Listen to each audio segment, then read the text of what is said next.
In this scenario, a Microsoft Word document needs to be translated into another language.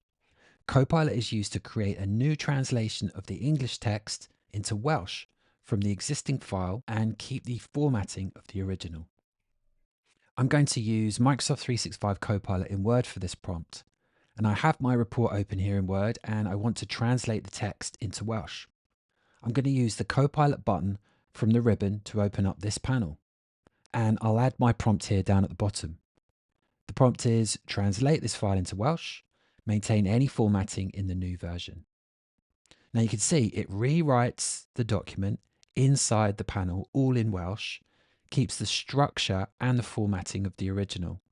And then I can add this translation to this file, or I can create a new one for the Welsh language version. So even if the translation requires a bit of human intervention afterwards, using Copilot saves a lot of time by providing a draft that can then be refined.